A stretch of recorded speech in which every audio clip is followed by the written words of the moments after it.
Hello guys, welcome to our YouTube channel বঙ্গ ভট্টা জয় বজরংবলী। আবার চলে এসেছি তোমাদের কাছে একটা নতুন ভিডিও নিয়ে। কি ভাবছো সেজেগুজে কোথায় যাচ্ছি সেটা জানার জন্য তো ভিডিওটা পুরোটা দেখতে হবে, তাহলে স্কিপ না করে ভিডিওটা পুরোটা দেখো। আর হ্যাঁ, আগেই বলে দিই আজকে কিন্তু আমার গলার অবস্থা ভীষণ খারাপ, একটু ঠান্ডা লেগে গেছে, তাই তোমরা একটু অ্যাডজাস্ট করে নিও। দেখো আজ সকালবেলা ঘুম থেকে উঠেই তো প্রতিদিনের মতন চা নিয়ে বসেছি।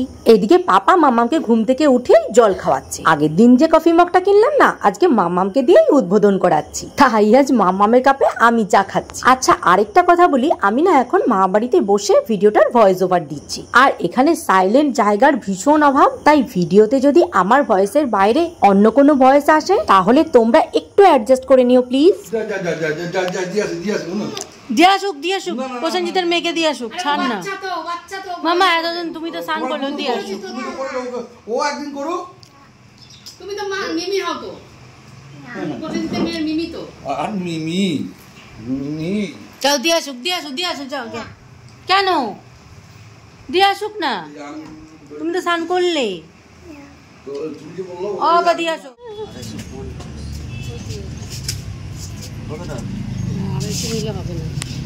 কি মাম্মা আসিস না এখানে, পোকা ওই দেখ। আমরা থাকবো না আজকে একবেলার মতো মাছগুলো ভালো, আমি জানি না গো, আমি বুঝি না। এই ভালো দেখেছিস, এই বড়টা দেখে দাও, বড়টা দেখে। ভাই ভালো খায়, এই যে লোটে মাছগুলো ভালো তো। বড় দিবি, দুটো দে, তিন চারশো দে। মাছগুলো ভালো আছে। জানো তো আজকে না মাম্মামকে সকালে স্নানই করায়নি। আজকে এদিকে আমার একটু কাজ আছে, তাই দেখো সকালবেলায় মাম্মাম একদম খেলনা বাটি নিয়ে বসে পড়েছে। আজকে পড়াশোনা একদম ডকে উঠিয়ে দিয়েছে। তার উপর তোমরা তো জানোই দিদি আর সোনা বাবা এসেছে। সোনা বাবা এখনো ঘুমাচ্ছে, ঘুম থেকে উঠলেই এরপর দুজনে তাণ্ডব শুরু করবে। কালকে বললাম না ওই যে মামা বাড়ি যাবো, তাই মা আবার পাপার দুটো জামা দিয়ে গেল, বললো ইস্ত্রি করে দিতে, তাই সেই জামা দুটোই এখন ইস্ত্রি করছি। তাছাড়াও আজকে না একটু টুকটাক কাজ আছে।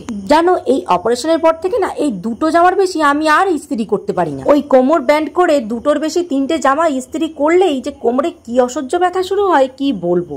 আর একটা অপারেশন হয়ে গেলে শরীরে আর কিছু থাকেই না। যাই হোক, এরপরে মাম্মামকে খাইয়ে আমিও ভাত খেয়ে নিলাম, আর মাকে বললাম তুমি মাছটা ভেজে রাখো আর মশলাগুলো সব রেডি করে রাখো, আমি গিয়ে মাছের ঝোলটা করে দিচ্ছি। আর এখন ভাত খেয়ে চলেও আসলাম মাছের ঝোলটা করতে। আজকের মাছটা না শুধুই করব, কোনো আলু বেগুন সবজি দেবো না, শুধু টমেটো দিয়ে ঝাল করছি, কারণ একবেলার মাছ বিকেলবেলা আমরা চলে যাব, তাই হালকা হালকাই রান্না করছি।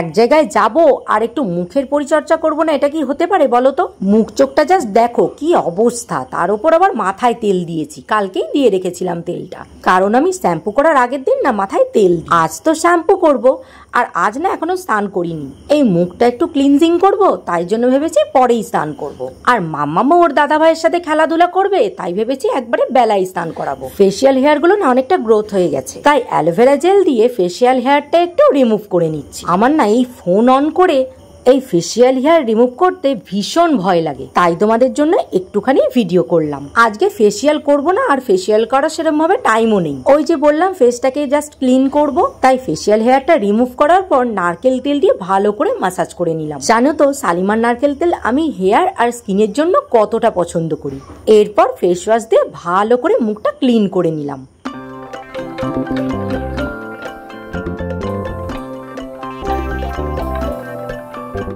দেখো এখনই মুখটা কতটা ক্লিন অ্যান্ড ব্রাইট লাগছে। যা গরম পড়েছে এই রোদে মুখটা তো পুরো একদম বাদর হয়ে গেছে। আর ক্লিন করব তা আবার ট্যান রিমুভাল ক্রিম ইউজ করব না, তা কখনো হয়? তাই ট্যান রিমুভাল প্যাকটা মেখে কিছুক্ষণ রাখতেই এদিকে দেখলাম নখের মধ্যে একটু একটু নেল পালিশ রেগে রয়েছে, তাই ততক্ষণ নেল পালিশটাও রিমুভ করে নিলাম।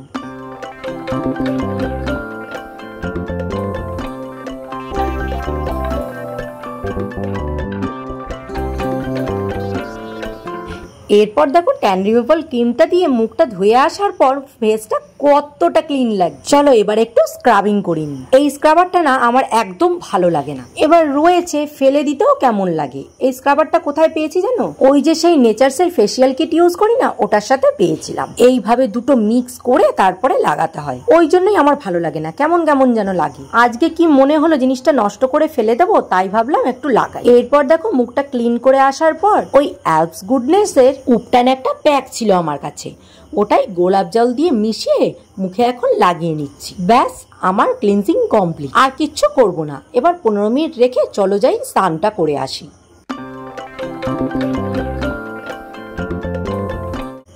মাম্মামকেও স্নান করিয়ে দিয়েছি আর আমিও স্নান করেছি। তারপরে না শরীরটা ভালো লাগছিল না, তারপর বললাম একটু শুই, কারণ এরপর আমি আর টাইম পাবো না, এক জায়গায় বিকেলে আবার যাওয়ার আছে। তারপর 3টে নাগাদ উঠে মাম্মামকে খাইয়ে আমিও খেয়ে নিচ্ছি। আজকে আমার ভাতের থালাটা জাস্ট দেখো, 3 জায়গায় 3 রকমের পদ দিয়ে আলাদা আলাদা করে নিয়ে এসেছি। আর ভাতের পরিমাণটা শুধু দেখো, কালকে জানো তো ভাই ওই ডিম পোলাওটা রাতে খাইনি, তাই অনেকটা রয়ে গেছিল।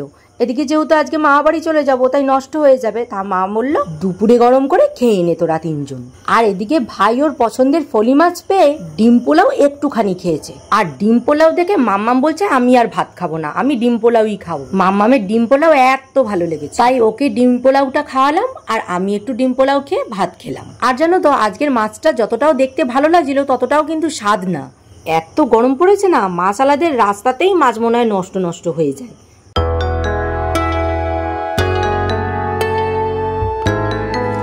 এরপর দেখো এই কটা জিনিস ব্যাগে ভরার বাকি ছিল, সেই কটাও ঢুকিয়ে নিলাম। তারপর একটু রেস্ট নিয়ে রেডি হয়ে নিলাম। আগেই রেডি হচ্ছি কেন জানো?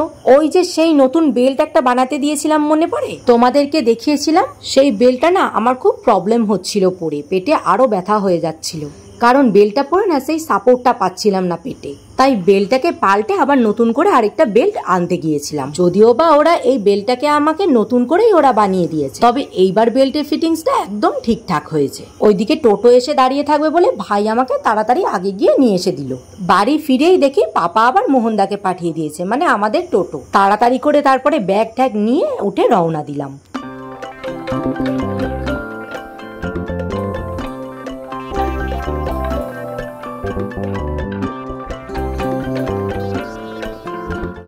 তারপর মা বাড়ি যাওয়ার পথে কারখানার মুখে এসে দাঁড়ালাম বাড়ির চাবিটা পাপাকে দিতে। কারখানা কোনটা? হাসি মিটি মিটি তো কে আছে? দাদান আসছে তো। বাবা এত গরম পড়ছে, দাদান জামা খুলে দিয়েছে কারখানায় এসে, দেখ।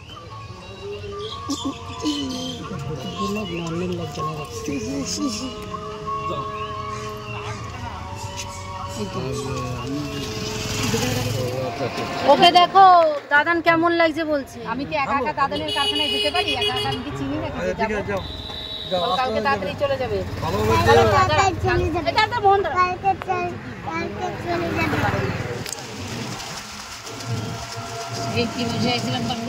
মোহনদাকে আগেই বলে রেখেছিলাম ভালো মিষ্টির দোকান দেখে একটা দাঁড় করাবে, ওখান থেকে সিঙ্গারা নেব। আমার মা বাড়িতে মিষ্টিটা সেরকম খায় না বললেই চলে, তাই মা বাড়িতে গেলে মিষ্টি কবে নিয়েছি মনেই পড়ে না। এদিকে বড় মাসি আর লিদির যেহেতু নিরামিষ, কালকে লোকনাথ বাবার বাড়িতে পুজো দেবে, তাই আর অন্য কিছু নিতেও পারবো না। তাই ভাবলাম মিষ্টির দোকান দিয়ে গরম গরম সিঙ্গারাটাই নিয়ে যাই।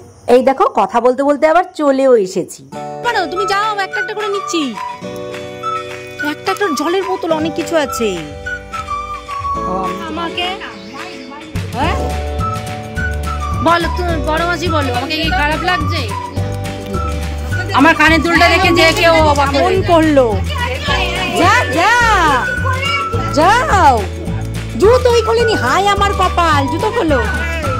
এই মাম্মা কাকে খুঁজছিলি? মাম্মা মাম্মা কাকে খুঁজছিলিস? আরে এদিকে কথাটা বল, কাকে খুঁজছিলিস?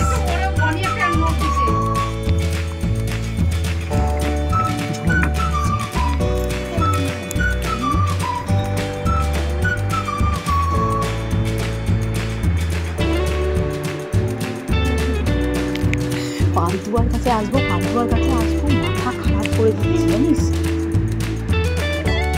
আমার দিদির ওয়ার্ক ফ্রম হোম, আর এই দিদিকে মাম্মাম পান্তুয়া বলে ডাকে, আর এই দিদিও মাম্মামকে পান্তুয়া বলে ডাকে। আর এসে থেকে মাথা আমার পুরো খারাপ করে দিয়েছে।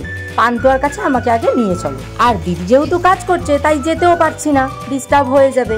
তাই টুকটুক করে গিয়ে ওর সাথে একটু দেখা করিয়ে নিয়ে আসলাম। আমার মা বাড়ি আর মাসি বাড়ি এক উঠানের মধ্যেই মুখোমুখি, তাই এই বাড়ি ও বাড়ি করতে কোনো সমস্যাই হয় না। এরপর সবাই মিলে সিঙ্গারা মুড়ি খেয়ে নিলাম। তারপর তো জানোই প্রতিদিনের মতন এখন আবার 9টায় লাইভে বসি, আর লাইভ শেষ হতে না হতেই ডিনারের টাইম হয়ে গেল, তাই বসে পড়লাম খেতে। আর আজকের ডিনারের মেনুটা কি দেখলে? চচ্চড়ি, মাছ, ডিম, ডাল, ডিম কষা আর শেষ পাতে আম। আচ্ছা আমি তাহলে ডিনার করি, তোমরা চ্যানেলটা সাবস্ক্রাইব করে দাও। দেখা হচ্ছে নেক্সট ভিডিওতে। ভিডিওটা ভালো লাগলে লাইক কমেন্ট শেয়ার করতে ভুলো না কিন্তু। টাটা।